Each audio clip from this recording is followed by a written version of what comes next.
Good morning, goeiemorgen to my Cape Townian friends away. Guys and girls, this morning I've got a heap of stuff I want to discuss with you all. As you can see, it's light out there. The previous Friday morning it was still dark out there. So we've moved an hour back on Sunday. So New Zealand has just moved from, I think it's 2 o'clock or 3 o'clock in the morning. They moved 1 hour back. So ours 7 o'clock in the morning has become 6 o'clock. That's why we have moved over to having daylight again when it's normal time for me. But South Africa has moved an hour out for us. So the South Africans joining us will be joining us at 9 o'clock in the evening, not 8 o'clock anymore. So, all right. With no further ado, I promised a few things this morning. I said I'm going to talk about savings, going to talk about the rand, and then I'm going to talk about the future. So let's start off with savings. In a time where we are, like what's happening now in the world, where you suddenly struck off with no income, this could have happened at any time. This could have happened you breaking your leg and not having any insurance to back you up there. It could have happened that you lost your job and didn't have any income to back you up further. So what has happened to me in, I think it was 2012 or so, my wife came to me and said she's going overseas. We always said we are going to go overseas one day, but sadly enough at that specific time we haven't yet made up our minds on when to go overseas. We always said one day we were going to go overseas. And I think it was 2012, the wife came to me and said, I'm going overseas. I said, where are you going? I said, going to Israel, and she gave me a date. And I thought, geez, this is now putting the knife down there. She gave me a date. This date she's leaving. She's going to go for 2 or 3 weeks or something like that. But she gave me a date. When you have a date, there's some urgency regarding that. So at that stage, I thought, geez, okay, I was earning good money. The wife wasn't earning too bad. But we were living the life, having parties and eating out and going to see the world and so on. But the savings weren't that much that could allow me to back up and just go overseas. So what I did that time, I was still in South Africa. I went and opened a Capitec account. Now, I don't have Capitec shares or anything, and I don't run off and go and open a Capitec account. But this is what I did. I opened a Capitec account. At that stage, I was still with Nedbank, and I moved over to FNB not very far or long thereafter, where I'm still today, still struggling to close my FNB accounts. Opened the Capitec account and took the card and cut it up. So now the only way that I could draw money was to go back into the bank. This stopped anything from having a quick few bucks out and then promising yourself you will replace that. So what I did on a monthly basis, I worked out what will the trip to Israel cost me for 3-4 weeks. Put that amount of money down there, did the rand shekel conversion. I said, it's hectic. At that time it was 1 to 3 roughly. So 3 rands for 1 shekel.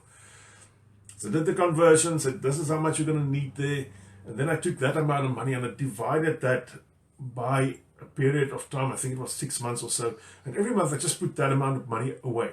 And the same thing my wife did. She didn't have any savings when she made the decision to go to Israel.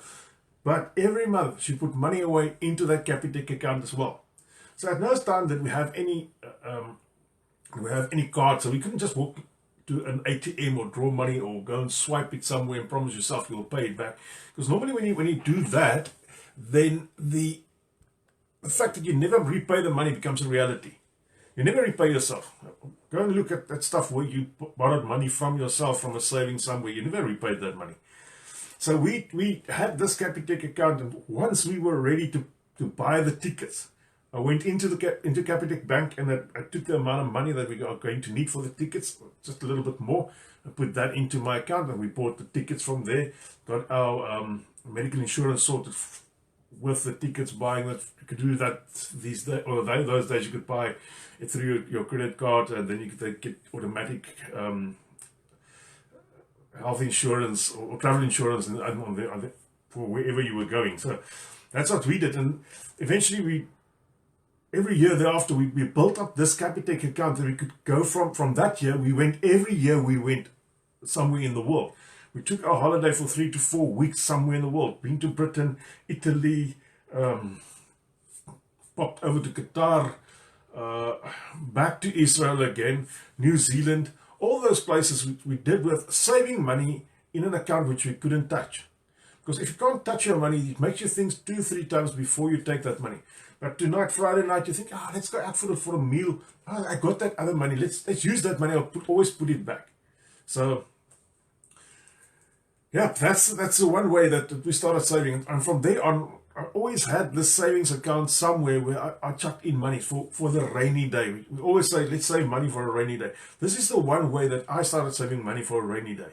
And I promise you, that was my saving grace a few times in life already.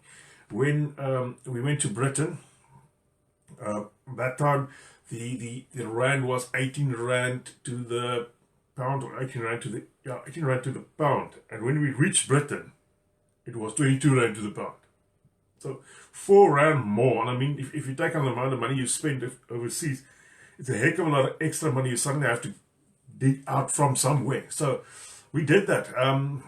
We emptied that savings account back into my normal transitional account. And when I reached Britain and it was more, we just closed our eyes and just went as normal. I still haven't paid that 4 rand to the pound back to myself. So, yep. Once again, showing that that's not going to happen if you borrow from yourself. So that's one way. Guys, you need to get a savings routine somewhere going. You really need to get a savings routine somewhere going. I can't say this more than enough. You must have about 6 months of saving. If you're earning, let's take an idea, let's say you're earning $1,000 a month, you must have $6,000 somewhere lying, so that if worse comes to shove, you lose your job, they fire you tomorrow morning, you can live for 6 months while you are in the process. It just takes the pressure off you. It really takes the pressure off you if you've got money in the bank. I'm not talking about your investments, I'm not talking about your KiwiSaver, I'm not talking about your retirement and annuities in South Africa. I'm talking about physical money in the bank. Money in the bank that's lying there in an account where you can not to easily get hold of it. But I'm not saying a 30-day or 60-day fixed deposit. That won't work for me on my 6 months of income. So my 6 months of income is on a very flexible type of investment with my bank, with my local bank. I can just go in and say, I want the money today, and they can start paying it off, or I can say, I want a portion of the money now. And that I've done just to ease myself. Now here in New Zealand, I still haven't built up the 6 months of income, but I am on my way there. So I've got about 2.5 months, 3 months now, if anything goes bad, and I probably can get access to way more than that, but I do not want credit or debt in this country as well. So yeah, that's just my thoughts on saving money, building a little bit of a nest egg for yourself, because you need a nest egg. You really need something that will tie you over in times when it's not going that well with the country, with yourself, because anything can happen. Let's forget that Corona ever happened. If you lose your job, you're going to need money. You're going to need a heck of a lot of money quickly. So that was one way to do that. Then I said I'd talk about a bit about the rand this morning. I just want to say hi to a heck of a lot of people that already said hi to me this morning there. Anel, Liesel, a lot of you just scrolled past while I saw you saying hi. So hi to everybody that's here this morning. To those guys that's still in South Africa and on your way to New Zealand, I don't know if you have watched the rand go down the drain. To us in New Zealand that still got money in South Africa, I've been having phone calls since Friday all the way up till, I think the last one was last night at about 9 o'clock. Then I put the phone off. So sorry, it wasn't, it's not that I didn't want to talk to you, I just couldn't take it anymore. Rand has gone down the drain. I just read something this morning, which was written on the 4th of April, which was actually 2 days ago, and this comes from Bloomberg, the economist. Their economists reckoned that the rand will depreciate by 30% to 16 rand per dollar. But on average, they reckon they've got a 52% chance of that rand going down to 21 rand per dollar. Now, I've just said 16 rand to the dollar. It has gone past 19 rand and 5 cents to the dollar already. And I think that was Saturday night. So within a day or two after Bloomberg brought out their forecast, the rand has already surpassed that in total. So they reckon it could go back to $16, but they have a bigger chance, a 52% chance to stick around at 21 rand to the dollar. I'm talking, for Dion, I'm talking US dollar here. Rand to the New Zealand dollar, it has gone down to 11 rand 22 cents, and the rand to the euro has gone down to 20.58. So when we've gone to England a few years ago, as I was telling you guys, it was about 22 rand to the pound, and I think the euro was 16 or 17, something like that. Yep, 20 rand, 20.58 to the euro. So quite a few reasons why this has happened. And the coronavirus is basically the very last thing that has happened to this. From 2017, Moody's has already warned the government that they are going to downgrade. They've made it quite simple. They said this and this and this needs to be changed in the country, because South African government's on a fiscal cliff. That means they are borrowing more than what the income is generating, or what they are generating income-wise from tax and so forth. And from 2017, Moody's has been very, very, very relaxed with them. So from 2017 onwards, Moody's have been warning them, and nothing has happened. And eventually Moody's went down and downgraded them. So Moody's was the third credit rating or agency rating that they got that was downgraded. So in total, South Africa has reached junk status. That was a week ago. The full realization of this hasn't hit home yet. The bond market, the world bond market, still has got South Africa on there as a bond that can be bought. Within the next 3.5 weeks, that will be taken off. They only do this once a month, and 3.5 weeks down the line, South Africa will be removed as a bond that can be bought. When this happens, the following will happen. People that, or countries and pension funds that have invested in South Africa are not allowed to invest into junk rate bonds anymore. They will have to pull out. It's not that they can pull out, they will have to pull out. They are going to take their money and go take it somewhere else. Up and until now, the South African bond market has lost 57 billion rand. I'm going to say that again. 57 billion rand has already just been taken out of the bond market. And now it will take a bigger knock. I don't even know what the knock-on effect will be of this. Coronavirus. Oh, let's go to another thing. Danske Bank had the forecast that the rand will be roughly at about 19 rand to the dollar. That's what they reckon it will happen in the future. They said it has already gone way past that. So I just made a little note here regarding that. So that's quite interesting to see that they thought and that happened within, I would say, 3 days after their forecast. So the coronavirus was only the last nail in the coffin for the South African rand, or the last pull on the toilet lever to take that down the drain in total. I think by now people have seen that the coronavirus is not a common flu. It's not a common cold. It's gone wrong. There's nearly 70,000 deaths in the last 4 months, and I just checked the Worldometer this morning on how many deaths they reckon will be in the common cold. Worldwide, they reckon will be 128,000 deaths, normal deaths every year for the common cold.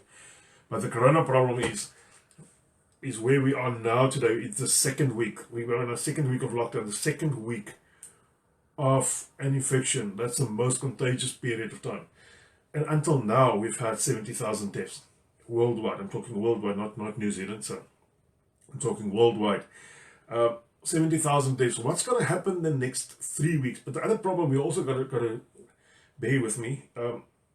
I see South Africa's got the same problem, the same as New Zealand, and I think probably the rest of the world has got this problem.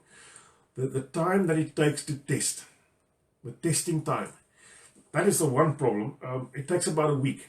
6 days for New Zealand, 6 days, 7 days for South Africa, 6-7 days for New Zealand as well. So the figures you see now is basically 6-7 days old. But that is the bad side. So whatever happened today, you will only know in about a week's time from there. So on the second week of the most contagious part of this virus, we will only see the results in about a week's time from there. So that's a bit hectic. On the other side, the amount of tests being done by countries all over, heaps of tests being done by certain countries, heaps of tests not being done by other countries. So it's a bit of a catch-22 situation. If you do not test, you will not know how many people there is. New Zealand is doing quite a lot of tests. I see we are about on 37,000 tests for the period of time. So I don't think they're doing too badly. I see South Africa has done 50-odd thousand tests. I think they should have done probably about 500 tests already by this time, if you look at the comparison between the sizes of the populations there. Natasha Hampson asking, why do the tests take so long? I think that that's the way they do tests, because the test day 1, then they do, it goes off to the lab, day 3 the lab only tests, and then it comes back. The reporting day is about day 6, day 7. So it could probably become easier. I think New Zealand doesn't have enough labs situated all over to test, and to test as soon as possible. So probably something that they could look for in the future. Let me get the long story right. In the future, they could probably look at adding more test sites for this. But until then, we're stuck with this 6-7 days of before we know the results of that. So if you go to a testing station today, probably 6-7 days down the line, you will only know. I've heard of somebody who had the test back within a day or 2 days, and it could be that they were at the center or very near to wherever they do the test on the lab. So that could also be the other way around, but on average 6 to 7 days. So keep that in mind. Where will this end? I don't know. I've also said I'll give an idea of the future. What I've told you now, the future doesn't look good at all. I actually think that the rand could probably decline further for quite a period of time, and then probably only gain some strength back. My biggest fear is what will happen once they start moving money out of the bond market. That is a big reality that is going to happen. It's not pie in the sky. It's not we wish it will happen. It is going to happen. They have to sell off those bonds. And when you need to sell something, you've got to take the highest price. So that's the one problem. That will also mean that the rand gets used a heck of a lot. So that could be good for the rand. It could stabilize, but it could also depreciate. That's the other thing, because the money gets swing from the rand into different currencies. So the rand is just a trading currency at this stage for the bond market for overseas people. So as the money starts moving out, I don't know if the South African Reserve Bank can do anything about that, except print more money, which won't be the right thing to do. Our country hasn't got the stability to print more money. America's printing money like crazy, but they can print the money currently. So they've got the I would say the backup behind them to be allowed to print more money. So Marco's saying, agree on the point, we haven't done enough tests. 50,000 tests for an economy over 50 million is nowhere near enough. That is the one problem, is the amount of tests. I have just seen something here. Let me just go to that screen there. The American economy, or the Americans, have tested 1.7 million people. Yes, they've got 450 million people in the country, but they've already tested 1.7 million people. The Italians, which got very much the same amount of people, basically, that South Africa does have, has done nearly 700,000 tests. Just let that sink into you. South Africa has done 50,000, Italy has done 700,000 tests. Yes, they've been going a bit longer than this, but they've already done 700,000 tests. The other one that worries me a bit is Spain. I've been trying to draw correlations between the countries, correlations between the testing, correlations between the amount of people dying in the countries. The USA has got huge figures. They have, to give you an idea, for yesterday they did 34,000 new cases. But on 1.7 million cases, you are going to do about that for quite a long period before you flatten the curve and that feathers out. So on the amount of population they do have at 450 million people roughly, putting 30,000 new cases on the border day, it's not a lot. It's not a lot. The problem with Spain and Italy, they've got about the same amount of people that's living in South Africa, to give you an idea. These guys, Spain has now surpassed Italy at 130 total cases, although they're about 3,000 deaths below that. So yeah, I can't really find the correlation. I see that Spain has only done 350,000 tests Well, Italy has nearly done 700,000. So Italy has done double the amount of tests that Spain has done. But Spain has got more cases than Italy has. So if Italy has done double the amount, would they have double the amount of cases? I don't know. Dion Miller asking how fast will this happen? Probably how fast will the rand depreciate further? I think the next 3.5 to 4 weeks will give us a good indication of where we are. Will the rand go to 21 rand per US dollar? It's quite possible. It's quite possible. What can you do about it? Absolutely nothing. That's a one bad thing. You can absolutely do nothing. But if you need to spend money, spend it on local products. Go buy local. Buy stuff not made out anywhere else. I'm not want to take down any country to say don't buy their products. I'm trying to say buy local manufactured products, stuff that's made in South Africa. That will probably, if everybody does this will probably help the rand a bit, but it still won't be enough. You'll need major changes in the economy of South Africa. You'll need major political changes, to be quite frank, and I don't see that will happen. Sarika saying that there's 3 cases that she knows of so far that's been turned away for testing. I see they are locking people up that has been tested positive. I don't know why. It doesn't make sense for me at all why they are doing that. Natasha Hampson asking, how long do you think it'll take now to immigrate because of the depreciation of the rand? If you got money, you got money. If you can move over, you can move over. It's still going to cost you the same amount of money in New Zealand to move here. It will just cost you a lot more in rands if you're moving with rands here. So remember, it's not the whole world that has gone down. It's only the South African rand that has gone down. So how long before we start immigrating again? I would, if I can pinpoint a date, I don't think I get your hopes up before September. I don't think get your hopes up at all before September. So we hope that it's earlier than that, because if it's earlier than that, then it will show that the world has won the war against the coronavirus. But I think September, that's probably a good time to think about immigrating again. In the meantime, you can use the saving method I've explained to you earlier, and use that and build up a nice kitty there. Because if you are going to leave, if it's 12 rand a dollar, if it's 10 rand a dollar, if it's 9 rand a dollar, at that stage, when you need to leave, you are going to have to take that amount of money that you do have and convert that to dollars. It's just no other way around that. Vanita also saying immigration won't happen in the near future. Yep. It's sad on the one way, on the other way it is saving New Zealand. That is really, it's saving New Zealand. Mariska Nell saying true, how we and the population are the same, not the land. Yeah, but I do understand what you're trying to say here, but I don't know which is the more populated. It could be that South Africa is populated per area much more than probably Italy or Spain or so, but Italy and Spain has also got major vast areas just lying nowhere, nothing going on there.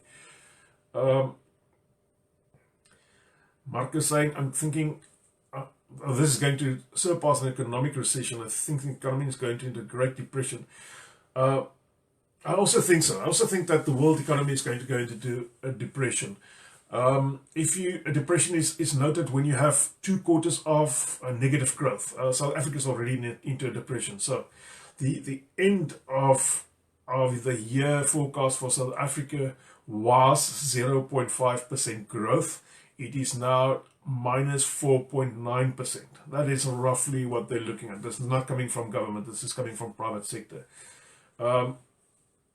Vanita saying we're estimating about 200,000 job losses. The market will be flooded with New Zealand. That's the one thing. There will still be people out, or there's still be jobs out there for very highly skilled people. It's always like that. It's always like that. But sadly enough, the local population will come first here. Well, it's not sadly enough. The good thing is the local population will come first here, because that is the population that's been here from the startup, and they will need the jobs first. So once that has, once that demand has been met, only then will they allow people to immigrate on per job specific. And then also depending on what the countries look out there, that they do the lockdowns good is as the virus been stopped, because we can't allow the virus to get in again. The wife asking there, should you get your money out of SA now or wait? Like I've said to everybody who called me this weekend, I've still got money in South Africa. I've got roughly about, I think about 200,000 rand still lying there that it was my own fault that I didn't bring it out earlier. I'm still going to wait. I'm still going to wait a week or so, especially this week. Will show if it stabilizes. Once it stabilizes, it could come down. If it doesn't stabilize, yeah, I probably would have lost a few more bucks. So, Natasha asking, can one open an account in New Zealand and send money over? You can open an account in New Zealand. It's very easy to do it online. You can send your money over here. The problem is, if you ever need that money and you're not in New Zealand, you've got to wait a year before they pay the money back to you, because you cannot activate that account without appearing in front of a bank staff member. So you need to come to New Zealand, appear in the bank, here's my passport, this is who I am. Then they will only activate your account. You can start using that money. Leona saying SARS is a problem. Yes, I do agree. SARS is a problem. Reserve Bank is a problem. And both of these are problems by taking a longer time to allow people to move their money out of the country now. Retrenchment on New Zealand side. I've read of several work offers being withdrawn and fears of recent immigration to face possible retrenchments. Retrenchments has happened in New Zealand. It has quite happened, especially for people that was at the jobs for a year or less. That has probably been the hardest hit sector there.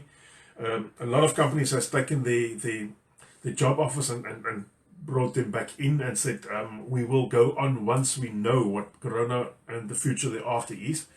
A lot of companies have taken the available jobs and just closed them down and said, we're not going to employ now until there's surety in the market. A lot of the companies is only trying to run on staff, or a lot of the companies is trying to run on an 80% pay currently. That is the companies that is still paying people. The government has given, for every employer, they've given $585 if you work longer than 20, that's $585 per week if you work longer than 20 hours. And I think it's something like $300 if you work less than 20 hours. I'm not quite sure about the less than 20 hours. This they've given to the employers.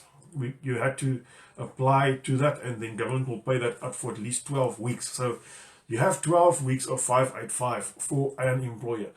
If the employer was paid $1,000, government is asking, please try and keep these guys at 80%. So currently, if you take $585, I just want to tell you, I'm paying for my house here $620 a week. So if I get $585 from my employer, then I wouldn't have been able to pay this house a week. And this is one of the problems that a lot of people is facing. House rentals is not, you don't get a lot of house rentals below $550 a week. I don't know there in the sticks, they call it here, the gramadulas is a South African word. Out there in the sticks, you probably get a house for about $300, but think about $300 and you earn $585 a month, a week, and you're the only breadwinner. That leaves you about $280 left over. And I'm not sure if that's going to get taxed or not. I haven't got that figures yet. So that $280 is going to pay water, electricity, food, everything else. So yeah, that is not a good situation to be in. And how long the country can carry on with that, I don't know. But they did make enough money available for 12 weeks. And once you put in your claim on this, you get paid out for 12 weeks. Vanita saying employer names who applied for the wage subsidy scheme will be released this week. Yes, today, actually on the 6th, they've said they are going to release the scheme, or the people who've the beneficiaries of the scheme already. So if you are out there and your employer tells you that he didn't get any money for you from the scheme, you can go and have a look on the list that will be available later today to see if they did claim. I found it quite strange. Quite a few of the companies just went in and fired everybody that Friday before, or the 2 days before lockdown. I think it was a Monday or so before lockdown. They just fired all the employees, fired all of them. And said, once all of this is passed, we'll see if we are going to continue with the business. So I would really have thought that those people would have stood back and said, let's get this money from government first and pay these people at least something for the next 12 weeks. I mean, 585 is better than zero. This is the big thing. 585 is better than zero. And I've worked with one of the the lady who has been fired like this, and she has applied to government, but she hasn't received the money yet. So I don't know what's going to happen there. Yeah, as Vanita said, please report the company who have received this wage subsidy and not paid it to you. So if you haven't received the money and you see your company's name on there, call them and ask them where your money is, and if they tell you there's no money for you, report them. That's as easy as that. New Zealand is not a country where they are going to take this lightly. They work on a high ethics base here. They work on a base of we trust each other. The thoughts regarding this money is, if you as the employer have not used it, you will repay whatever there's left over, or you can repay more to your staff. I'm not quite sure about the repay more to your staff. It's a bit of a grey area there, but if you have, let's say you've got 5 staff members and within 4 weeks you could probably start working again, if ever, then the money that's left over, you can pay that to the staff members so that they can at least earn where they were. That's my thought on this. I could be wrong here. But the 585 is out there. They put in $9.3 billion New Zealand dollars just for that. Natasha saying, wish it was as easy in South Africa. I heard a lot of people complaining about the way that you got to apply in South Africa, but let's not go there. We're not there. So this is what's happening in New Zealand. Immigration won't restart at all until I think the whole world has been sorted out. And then it will start on a selective basis. I don't know what the criteria will be, and I'm not going to even try and think about what the criteria will be. I think once we have a bit more clarity on that, we'll get Vanita on here again to give us a bit of a feedback on where they are going, what the criteria will be, because it won't be just as easy as it was in the past. Or let me say, for whenever they open, for the first period, it will be quite difficult to get down here. That's what I always say. If you make up your mind on immigration, do it. Just do it, because you never know when it's too late.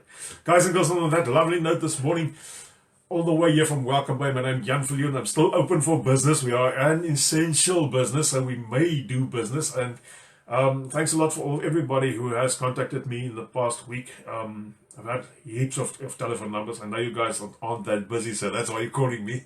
But it's good on that. Lovely morning this morning. Sun is shining outside, not a lot of clouds.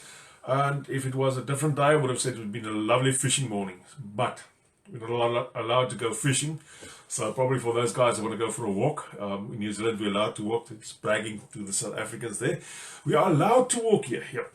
So those guys wanting to go out for a walk, I think take your walk this morning. It's lovely outside. Presumably there's some rain moving in from, I think, Wednesday, Thursday. That's what I saw over the weekend.